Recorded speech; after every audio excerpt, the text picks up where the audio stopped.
Hello everyone, and thanks for tuning in to Kallipolis Radio. Today I'll be reading That Our Affections Carry Themselves Beyond Us by Michel de Montaigne from his collected essays. Thanks for listening. Such as accuse mankind of the folly of gaping after future things, and advise us to make our benefit of those which are present, and to set up our rest upon them, as having no grasp upon that which is to come, even less than that which we have upon what is past, have hit upon the most universal of human errors, if that may be called an error to which nature herself has disposed us, in order to the continuation of her own work, prepossessing us, amongst several others, with this deceiving imagination, as being more jealous of our action than afraid of our knowledge. We are never present with, but always beyond ourselves. Fear, desire, and hope still push us on towards the future, depriving us in the meantime of the sense and consideration of that which is to amuse us with the thought of what shall be, even when we shall be no more. The mind, anxious about the future, is unhappy. Seneca, from his 98th letter. We find this great precept often repeated in Plato: do thine own work, and know thyself, of which two parts, both the one and the other, generally, comprehend our whole duty, and do each of them in like manner involve the other. For who will do his own work aright will find that his first lesson is to know what he is, and that which is proper to himself. And he who rightly understands himself will never mistake another man's work for his own, but will love and improve himself above all other things, will refuse superfluous enjoyments, and reject all unprofitable thoughts and propositions. As folly, on the one side, though it should enjoy all it desire,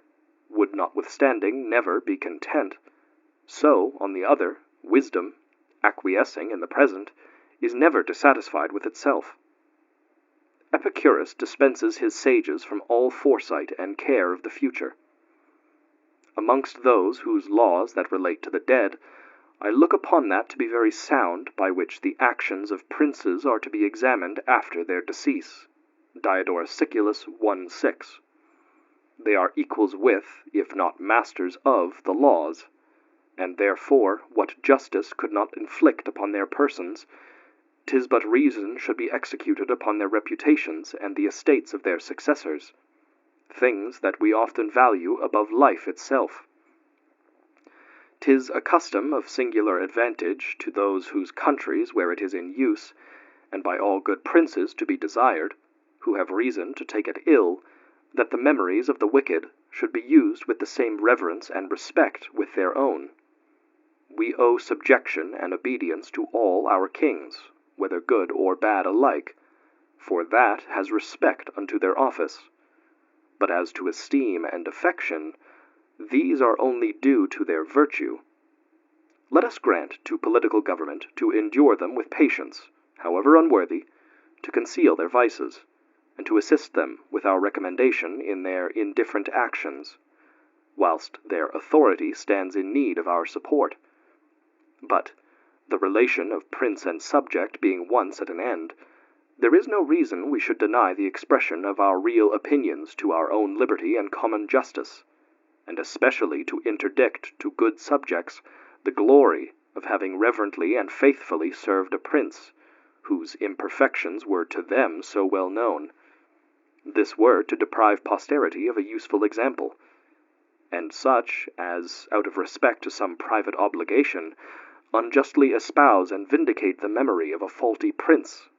do private right at the expense of public justice. Livy does very truly say that the language of men bred up in courts is always full of vain ostentation and false testimony, everyone indifferently magnifying his own master, and stretching his commendation to the utmost extent of virtue and sovereign grandeur. Some may condemn the freedom of those two soldiers, who so roundly answered Nero to his beard, the one being asked by him why he bore him ill will. I loved thee, answered he, whilst thou wert worthy of it. But since thou art become a parricide, an incendiary, a player, and a coachman, I hate thee as thou dost deserve. And the other, why he should attempt to kill him,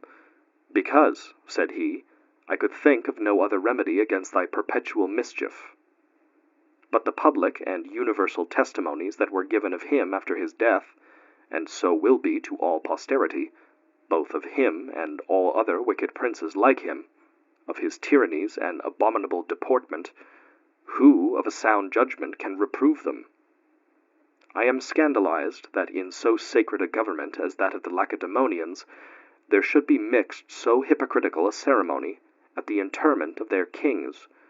where all their confederates and neighbors, and all sorts and degrees of men and women, as well as their slaves, cut and slashed their foreheads in token of sorrow, repeating in their cries and lamentations that the king, let him have been as wicked as the devil, was the best that they ever had. Herodotus 6:68. By this means attributing to his quality the praise that only belongs to merit, and that of right is due to supreme desert, though lodged in the lowest and most inferior subject. Aristotle, who will still have a hand in everything, makes a quere upon the saying of Solon, that none can be said to be happy until after he is dead. Whether then he who has lived and died according to his heart's desire, if he have left an ill repute behind him, and that his posterity be miserable, can be said to be happy. Whilst we have life and motion, we convey ourselves by fancy and preoccupation, whither and to what we please, but once out of being, we have no more any manner of communication with that which is, and it had therefore been better said by Solon, that man is never happy, because never so, till he is no more. Scarcely one man can, even in dying, wholly detach himself from the idea of life.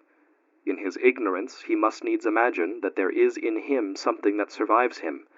and cannot sufficiently separate or emancipate himself from his remains. Lucretius 3:890. Bertrand de Guesclin, dying at the siege of the castle of Rancon, near Ontepuy in Auvergne, that the besieged were afterwards, upon surrender, enjoined to lay down the keys of the palace upon the corpse of the dead general, Bartolomeo de Alviano, the Venetian general, happening to die in the service of the Republic in Brescia, and his corpse being to be carried through the territory of Verona, an enemy's country. Most of the army were inclined to demand safe conduct from the Veronese, but Theodoro Trivulzio opposed the motion, rather choosing to make his way by force of arms, and to run the hazard of a battle, saying it was by no means fit that he who in his life was never afraid of his enemies should seem to apprehend them when he was dead. In truth, in affairs of the same nature, by the Greek laws, he who made suit to an enemy for a body to give it burial renounced his victory, and had no more right to erect a trophy, and he to whom such suit was made was reputed the victor. By this means it was that Nicias lost the advantage he had visibly obtained over the Corinthians, and that Agesilaus, on the contrary, assured that which he had before very doubtfully gained over the Boeotians. These things might appear strange, had it not been a general practice in all ages, not only to extend the concern of ourselves beyond this life, but moreover to fancy that the favor of heaven does not only very often accompany us to the grave, but has also, even after life, a concern for our ashes, of which there are so many ancient examples, to say nothing of those of our own observation, that it is not necessary I should longer insist upon it. Edward I, King of England, having in the long wars betwixt him and Robert, King of Scotland, had experience of how great importance his own immediate presence was to the success of his affairs, having ever been victorious in whatever he undertook in his own person, that when he came to die, he bound his son in a solemn oath that, so soon as he should be dead, he should boil his body till the flesh parted from his bones, and bury the flesh, reserving the bones to carry continually with him in his army, so often as he should be obliged to go against the Scots, as if destiny had inevitably attached victory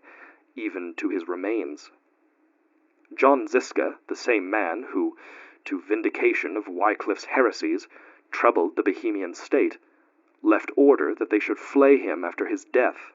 and of his skin make a drum to carry in the war against his enemies, fancying it would contribute to the continuation of the successes he had always obtained in the wars against them. In a like manner, certain of the Indians, in their battles with the Spaniards, carried with them the bones of one of their captains, in consideration of the victories they had formerly obtained under his conduct. And other people of the same New World carry about with them, in their wars,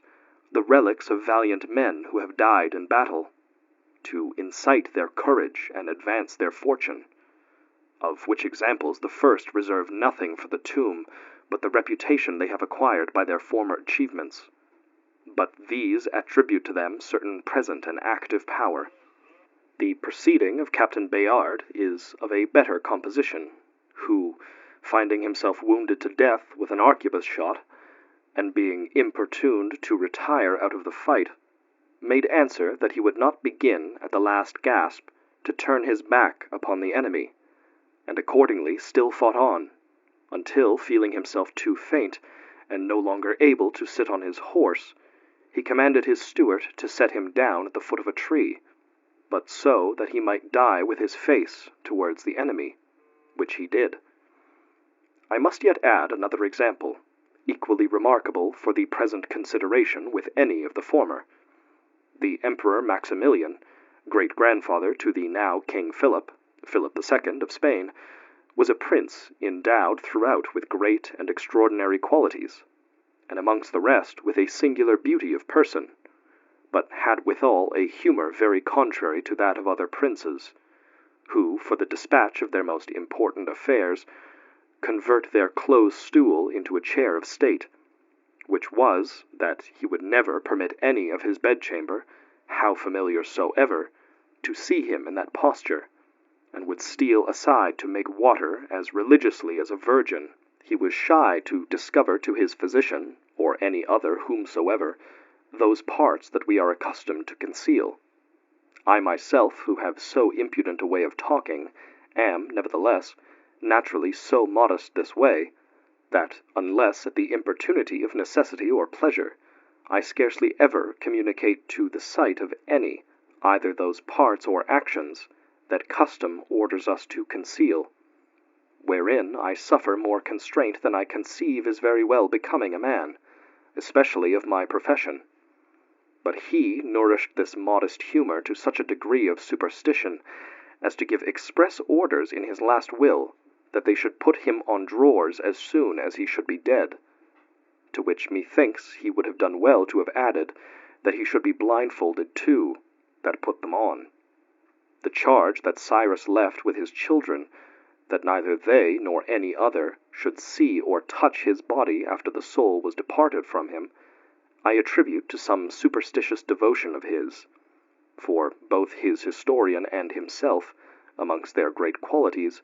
marked the whole course of their lives with a singular respect and reverence to religion. I was by no means pleased with a story, told me by a man of very great quality of a relation of mine, and one who had given a very good account of himself both in peace and war, that, coming to die in a very old age, of excessive pain of the stone, he spent the last hours of his life in an extraordinary solicitude about ordering the honour and ceremony of his funeral, pressing all the men of condition who came to see him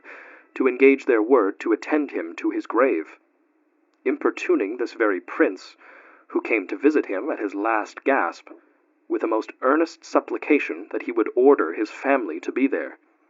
and presenting before him several reasons and examples to prove that it was a respect due to a man of his condition, and, seeming to die content, having obtained this promise, and appointed the method and order of his funeral parade, I have seldom heard of so persistent a vanity.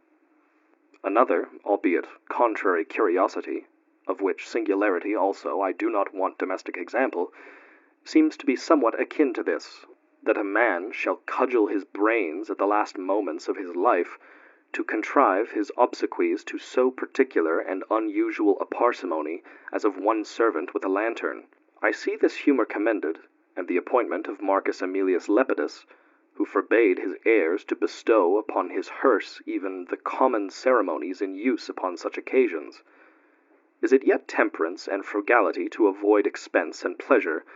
of which the use and knowledge are imperceptible to us?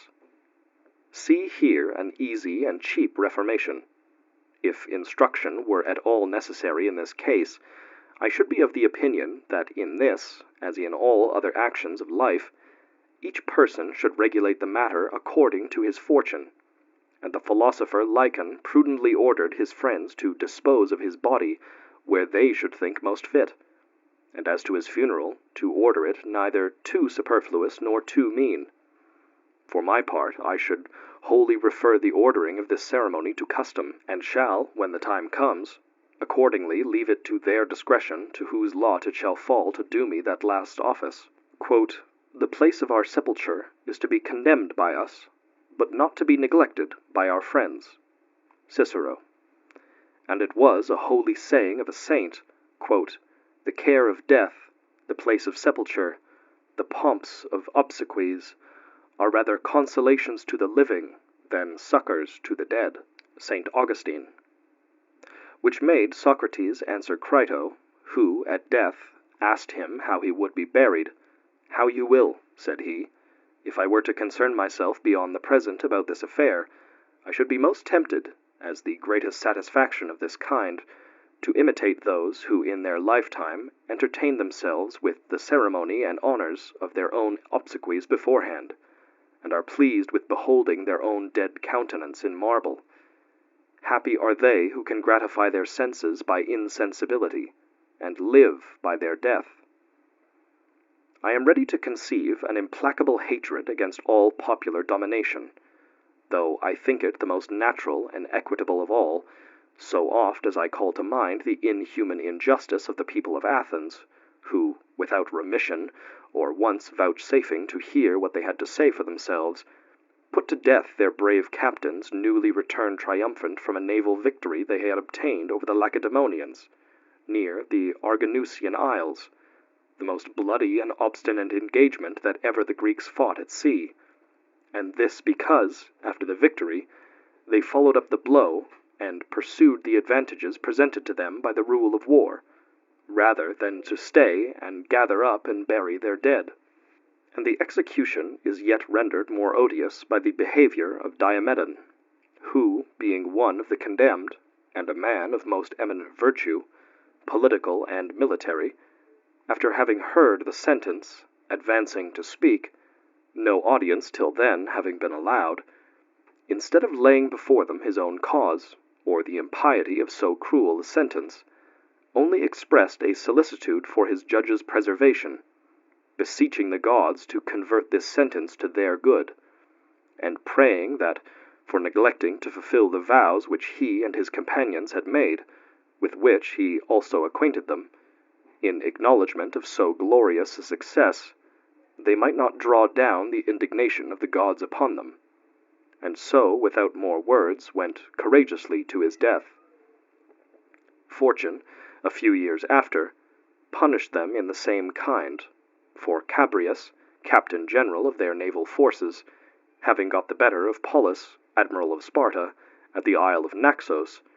totally lost the fruits of his victory, one of very great importance to their affairs, in order not to incur the danger of this example, and so that he should not lose a few bodies of his dead friends that were floating in the sea, gave opportunity to a world of living enemies to sail away in safety, who afterwards made them pay dear for this unseasonable superstition. Quote, "Dost ask where thou shalt lie after death, where things not born lie, that never being had." Seneca. This other restores the sense of repose to a body without a soul. Quote, "Nor let him have a sepulchre wherein he may be received, a haven for his body where, life being gone, that body may rest from its woes." Cicero. As nature demonstrates to us that several dead things retain yet an occult relation to life, such as wine changes its flavor and complexion in cellars according to the changes and seasons of the vine from whence it came, and the flesh of venison alters its condition in the powdering tub,